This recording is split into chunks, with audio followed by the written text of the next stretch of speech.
Tous les lundis, c'est mon rituel. Je vais sur mon courtier en ligne et je passe un ordre pour investir en bourse. Aujourd'hui, j'aimerais faire ce nouvel épisode True Talk pour vous expliquer pour quelles raisons j'investis, dans quoi j'investis, pourquoi 8 000 €. Bref, on va parler de tout ça aujourd'hui dans cet épisode. Si vous êtes nouveau sur cette chaîne, que vous ne connaissez pas cette série True Talk, en gros, c'est simplement des vidéos podcast dans lesquelles il n'y aura pas de coupure, il n'y aura pas d'effet spécial. C'est juste moi et vous qui discutent. Alors, si vous vous demandez comment c'est possible d'investir 8 000 € par semaine, c'est parce que j'ai un business, j'ai une entreprise et c'est cette entreprise qui me rapporte de l'argent qui me permet d'investir. Donc, je ne vais pas trop m'étendre sur mon business, c'est pas le sujet de cette vidéo.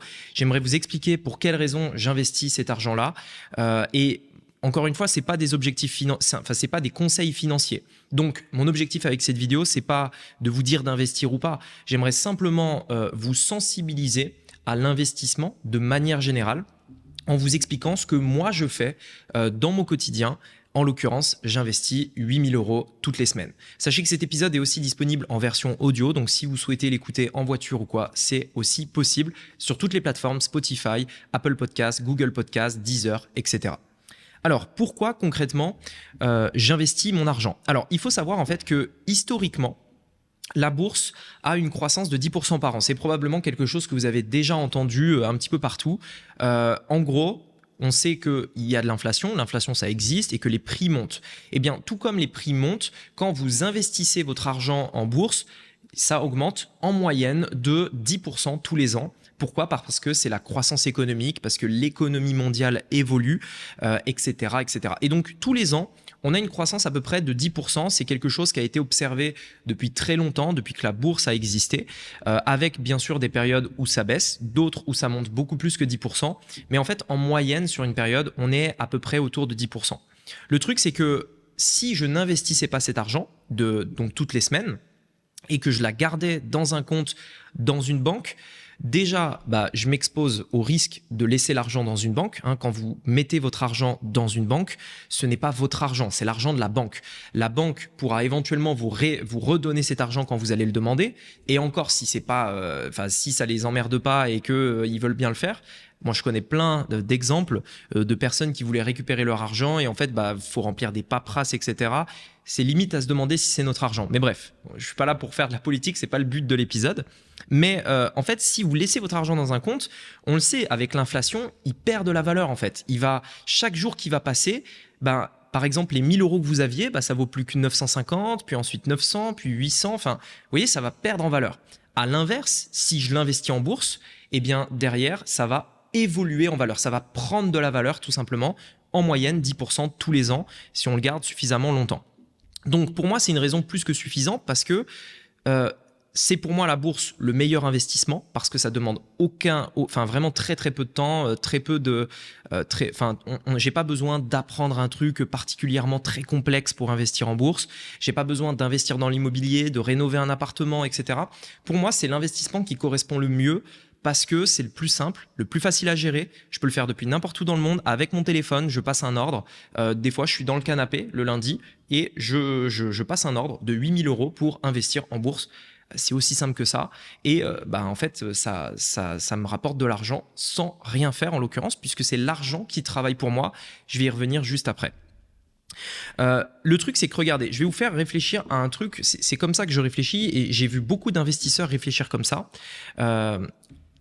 Donc moi, je suis expatrié à Maurice pour l'histoire. Donc je suis venu à Maurice il y a à peu près 1 an et demi, entre 1 an et demi et 2 ans à peu près, que je suis installé ici à l'île Maurice. Donc c'est une petite île à côté de la Réunion, si vous savez pas trop le situer. Je suis venu pour plein de raisons.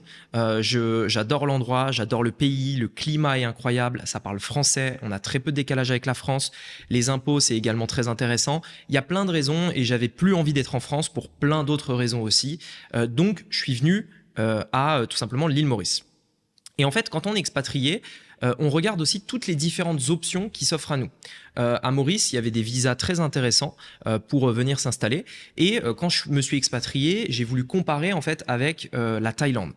En l'occurrence, la Thaïlande aujourd'hui, au moment où je fais cette vidéo, la solution la plus simple pour s'expatrier, parce que toutes les autres, ça ressemble un petit peu à des magouilles, en fait, c'est le fait de prendre le visa Thaï Elite. Le visa Thaï Elite, c'est un visa qui va vous coûter 25 000 € pour 5 ans. En gros, c'est à peu près ça. Il y a une liste d'attente en plus, mais en gros, c'est à peu près 25 000 euros pour 5 ans. Donc, moi, quand j'ai regardé ça, on est deux, il y a moi et ma copine, je me suis dit, OK, si je veux aller en Thaïlande pour 5 ans, ça va me coûter donc 50 000 euros. Ça, c'est ce qu'on se dit au début. C'est le prix affiché. Mais ce n'est pas le vrai prix que je vais payer. Parce que si je décide d'investir 50 000 euros et que ces 50 000 euros-là, ben, en fait, je les investis, mais c'est pour une durée de 5 ans. On pourrait se dire, OK, si au lieu de mettre ces 50 000 euros pour 5 ans pour un visa thaïlandais, qu'est-ce qui se passerait si je mettais ces 50 000 euros en bourse pendant 5 ans? Parce qu'au final, c'est ça le vrai prix que je paye. Le vrai prix que je paye quand je prends un téléphone que je garde 3 ans par exemple, quand je prends un visa qui va me durer 5 ans, quand j'achète une voiture qui va me durer par exemple 10 ans, etc. En fait, ce que je paye, c'est pas le prix affiché. Ce que je paye, c'est la valeur que mon argent aurait valu si je l'avais mis en bourse pendant cette même période de temps. Par exemple, le visa de 5 ans à 50 000 euros, si vous mettez ces 50 000 euros et que vous les laissez fructifier à 10% par an en bourse, vous aurez au bout de 5 ans 80 000 euros. Donc le visa pour 2 personnes en Thaïlande, quand j'ai fait les calculs, il ne me coûte pas 50 000, il me coûte 80 000 euros. Parce que le manque à gagner de 40 000 euros en l'occurrence, de 30 000 euros, 5, 6, 7, 8, de 30 000 euros, eh bien ce manque à gagner, c'est ça le vrai prix que j'ai payé en réalité. Et si vous achetez une voiture, par exemple, 20 000 euros et que vous la gardez 5 ans, c'est le même principe. Le prix affiché, c'est 20 000, mais si vous aviez mis ces 20 000 en bourse, vous auriez peut-être aujourd'hui 40 ou 50 000 euros. Et donc, en fait, c'est ça que vous payez. Il faut juste vous rendre compte, si aujourd'hui vous commencez à réfléchir un petit peu comme un investisseur, que le prix réel, c'est la valeur de l'argent si vous l'aviez investi en bourse pendant cette même période de temps. Donc votre argent, d'une part, elle perd de la valeur. D'autre part, quand vous l'investissez, elle vous enrichit réellement. Donc maintenant, bien sûr, je ne dis pas de rien acheter puisque j'ai acheté une voiture cash, j'ai acheté un téléphone. Il ne faut pas non plus être extrême, bien entendu. Mais il faut juste en fait se rendre compte, quand on achète quelque chose, du vrai prix qu'on paye. Et donc, à l'inverse, si on décide d'investir cet argent, elle va fructifier et à terme nous rendre réellement libres. C'est pour ça qu'aussi, je voulais vous parler justement des 4 étapes de Robert Kiyosaki qu'il évoque dans son livre. Robert Kiyosaki, si vous ne le connaissez pas, c'est une personne très connue aux États-Unis et même dans le monde. Il a écrit Père riche, Père pauvre, le livre qui parle notamment d'immobilier.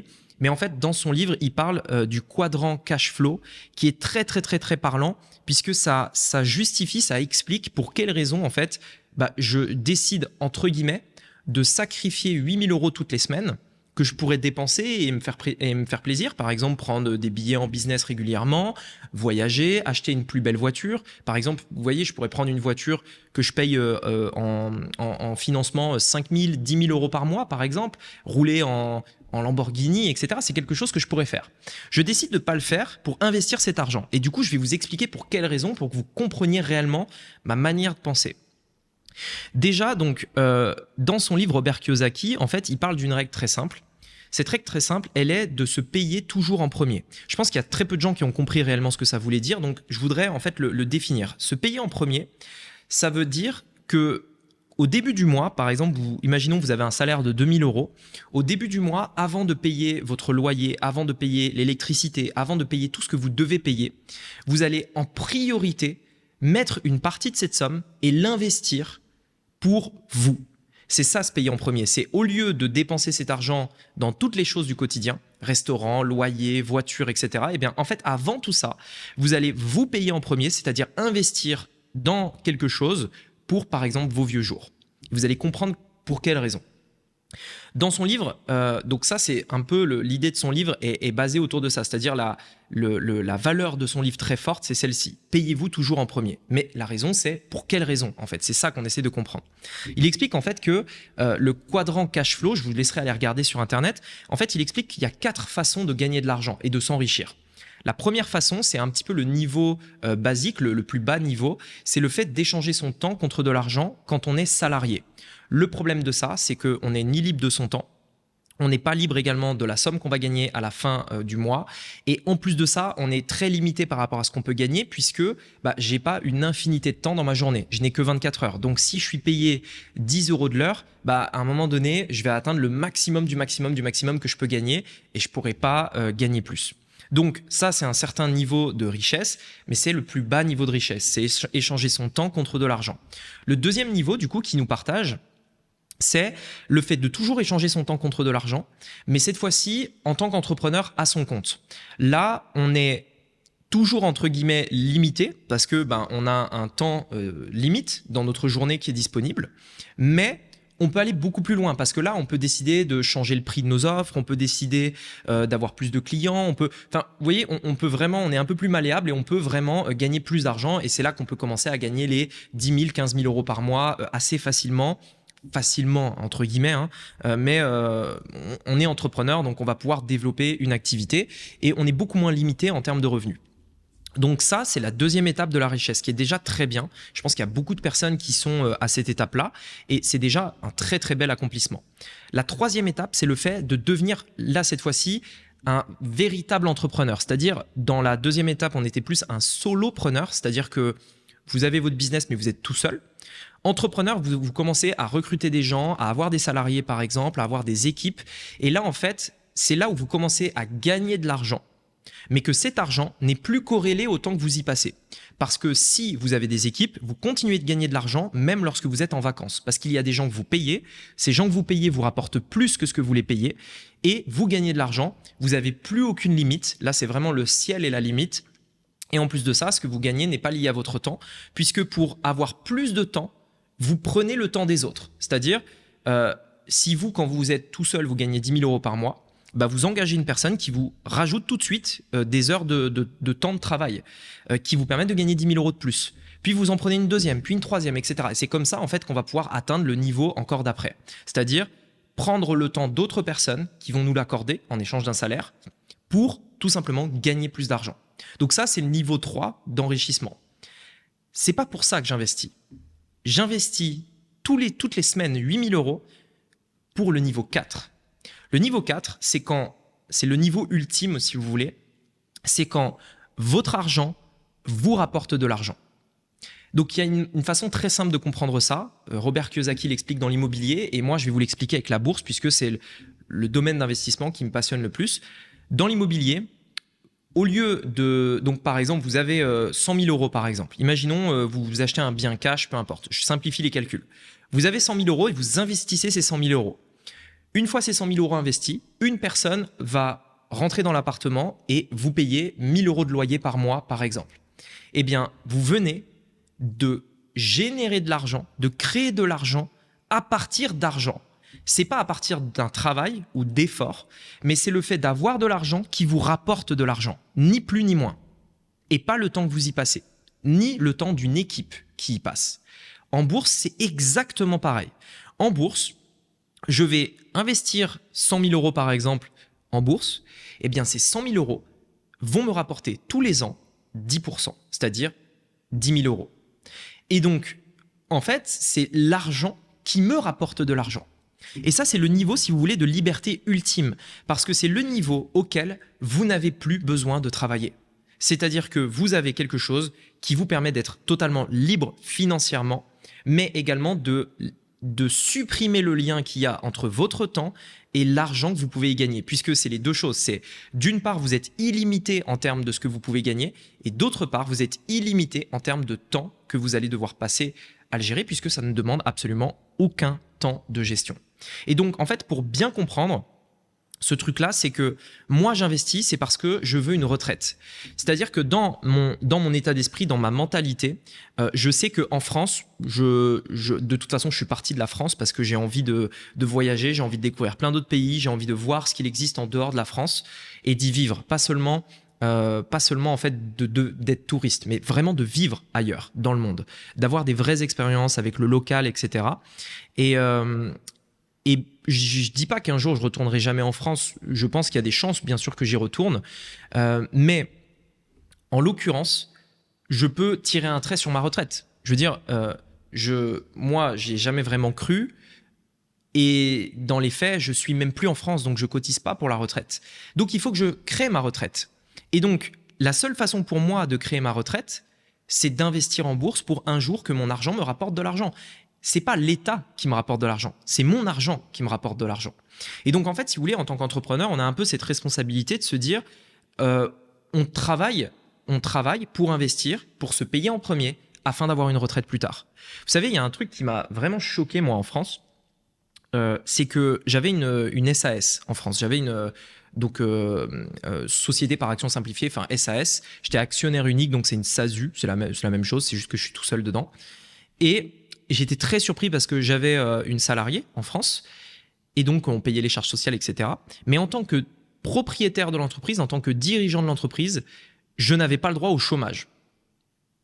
En fait, je comprends pas. Genre, en fait, je paye quasi autant d'impôts. Il y a tous les éléments qui sont à peu près pareils. Mais l'entrepreneur, lui, si sa boîte fait faillite, zéro chômage. T'as pas le droit au chômage si tu es entrepreneur en France. Donc, en fait, le truc, c'est que quand on est entrepreneur, si on veut entreprendre, ça va aussi amener énormément de responsabilités. C'est-à-dire, ok, vous allez gagner probablement plus d'argent, vous l'avez compris avec le quadrant cash flow, vous êtes plus libre, vous faites ce que vous voulez, etc. Mais à un moment donné, vous avez beaucoup moins de droits, entre guillemets, qu'un salarié. Vous avez moins d'aide, vous aurez probablement peut-être même moins de retraite, etc. Et le truc, c'est que tout simplement, moi, si on entreprend, généralement, c'est qu'on veut être aussi un peu indépendant. Ça n'engage que moi, mais j'ai pas envie d'être dépendant de l'État pour avoir une retraite ou quoi que ce soit, qui décide de la monter, de la baisser un petit peu comme ils veulent, etc. Non, moi, je travaille pour moi. Je me paye en premier et je me débrouille dans mes investissements. Donc c'est aussi, si vous voulez, une sorte de conviction personnelle, même si bien sûr il y a les calculs qui trompent pas, ça permet de gagner beaucoup d'argent et d'être vraiment libre, mais c'est aussi bien sûr une conviction personnelle. Alors du coup, dans quoi j'investis cet argent toutes les semaines? En fait, je vais l'investir dans deux choses, et pour une raison très simple, je vais vous la dire juste après. La première chose dans laquelle j'investis, c'est les ETF. Les ETF, si vous voulez, c'est vraiment...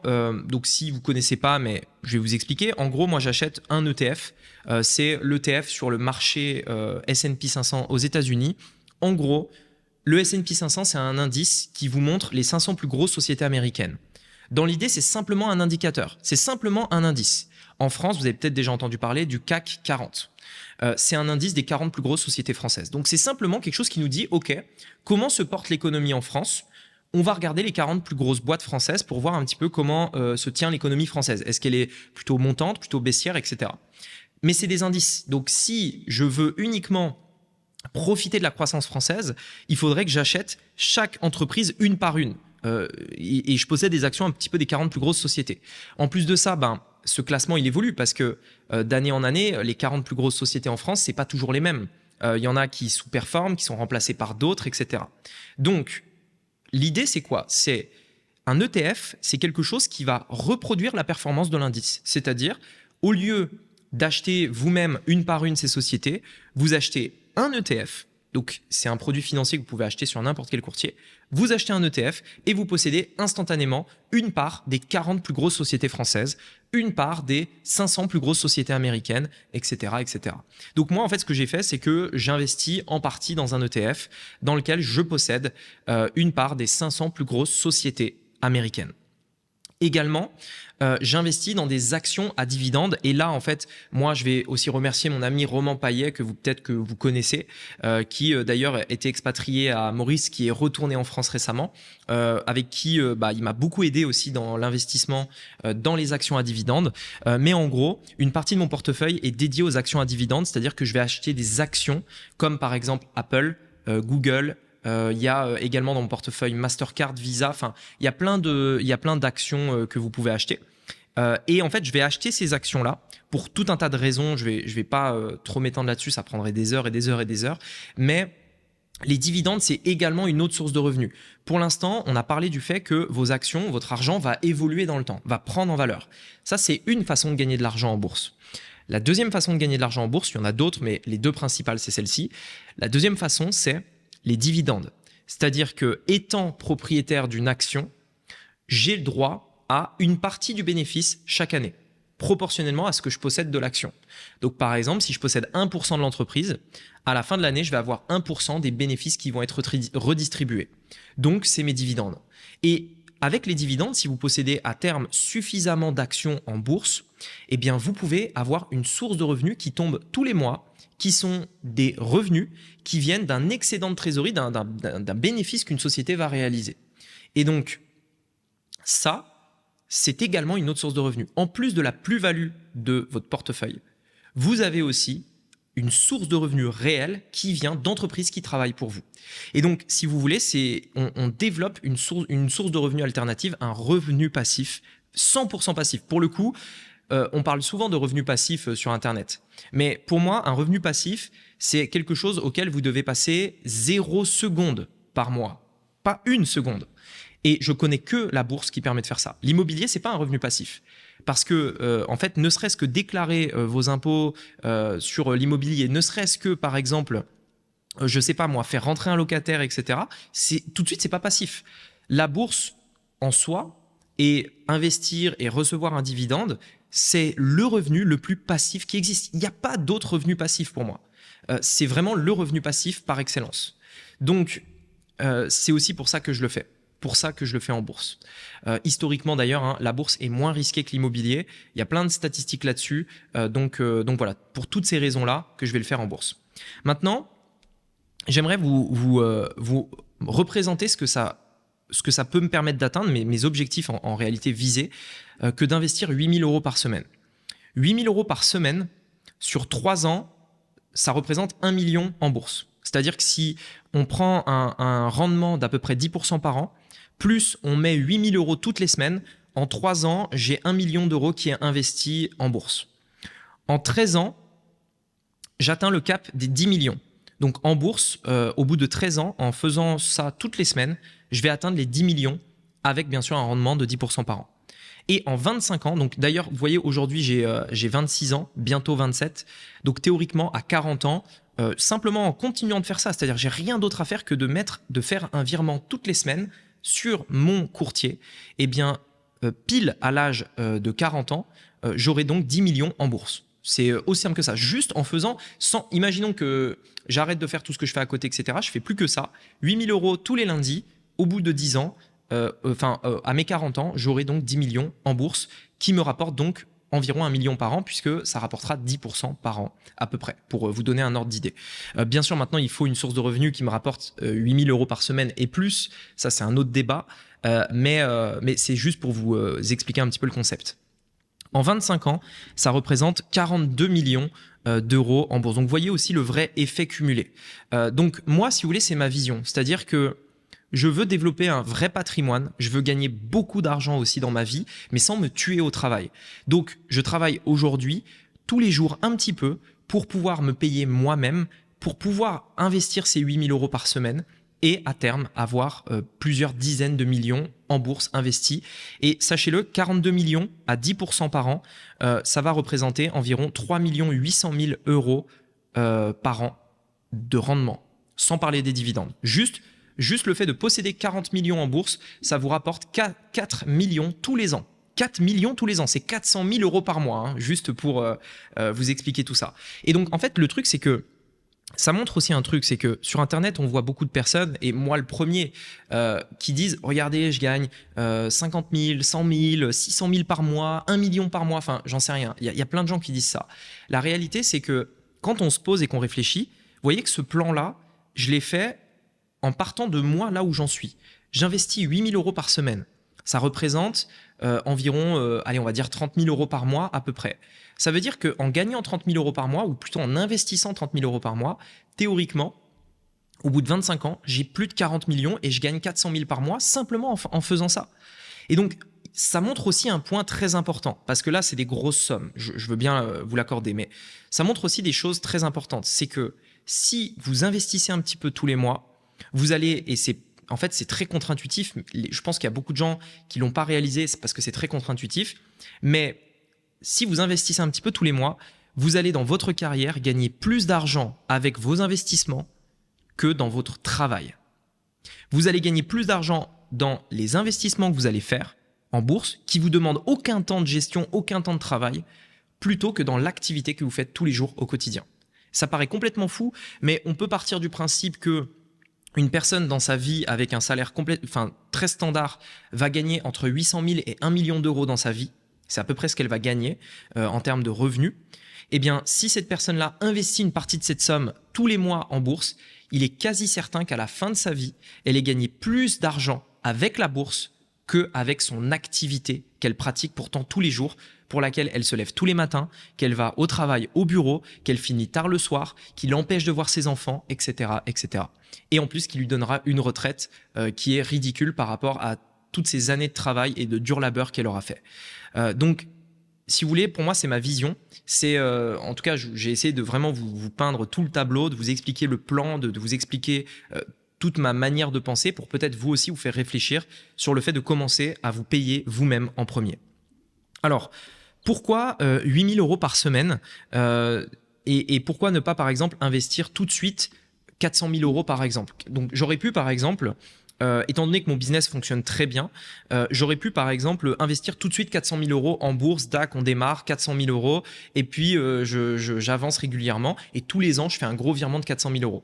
Le fait de le faire 8 000 € par semaine, c'est pour rentrer progressivement. Ça me permet de lisser ma performance. Si vous voulez, imaginons, j'investis 400 000 et le lendemain, la bourse baisse. Il y a une grosse chute. Et bah, du coup, je risque de perdre beaucoup d'argent parce que j'ai tout mis d'un coup. Quand on achète petit à petit, quand le marché baisse, eh ben, je ne vais pas acheter au plus bas, je ne vais pas non plus acheter au plus haut. Ça va lisser ma performance et c'est quelque chose en fait qui a été prouvé, c'est que sur le long terme, si vous achetez à n'importe quel moment, c'est-à-dire que vous ne réfléchissez pas aux tendances de marché. Est-ce qu'on est en haut? Est-ce qu'on est en bas? Est-ce qu'on est trop cher? Est-ce qu'on n'est pas assez cher? On s'en fout de tout ça. On ne se prend pas la tête. On achète 8 000 € toutes les semaines. En fait, c'est ce qu'on appelle le DCA. C'est une stratégie qui consiste à acheter tout le temps, au même moment, chaque semaine ou chaque mois. Et ça a été prouvé que même dans un marché baissier, même dans un marché qui monte, dans un marché qui baisse, etc., et ben en fait, sur le long terme, quoi qu'il arrive, vous serez potentiellement gagnant. Bien sûr, parce qu'en fait, on part sur du principe que lycée, vous aurez une croissance de 10% par an. Mais il y a des périodes pendant lesquelles ça va baisser. Et ben en fait, vous continuez d'acheter quand ça baisse, toutes les semaines, ce qui fait que quand ça va monter, quand vous avez acheté bas, vous aurez gagné beaucoup. Bref, je ne vais pas non plus m'étendre sur ce sujet-là, ça va être trop long. D'ailleurs, j'ai fait une formation gratuite sur ce sujet, je vous invite à regarder dans la description, qui vous montrera exactement comment je fais. D'ailleurs, je fais un investissement sous vos yeux pour vous montrer concrètement comment j'investis tous les mois. C'est très simple, ça prend quelques minutes, donc c'est quelque chose que vous pouvez faire vous aussi dès maintenant. Là, en quelques minutes, vous créez un compte et vous commencez à investir vos premiers euros sur un courtier en ligne. Donc voilà, c'est pour ça que je le fais petit à petit et que j'investis pas d'un coup. Voilà par rapport à par rapport à cet investissement. Bien sûr que je le fais parce que j'ai une entreprise, j'arrive à gagner cette somme-là parce que j'ai développé mon business en ligne. Mais si ça vous intéresse vous aussi de développer vos investissements, en tout cas, cette vidéo aura permis de vous sensibiliser sur l'importance de le faire, d'investir dans soi en premier, dans son avenir, dans sa retraite, etc. Et de participer un petit peu à cet effet cumulé que ça pourrait vous apporter. Et ben dans ce cas-là, regardez dans la description. J'ai fait une vidéo de formation gratuite dans laquelle ça vous montrera vraiment étape par étape comment investir. Je vous donnerai aussi beaucoup plus de concret, de faits sur les ETF en l'occurrence. Donc voilà, écoutez, j'espère que cette vidéo vous a plu. Je vous laisse me mettre un gros like et, si vous le souhaitez, un commentaire pour un prochain True Talk qui sera présent sur la chaîne. Sur ce, je vous dis à bientôt. J'espère que la vidéo vous a plu. C'était Rémi. À bientôt. Ciao.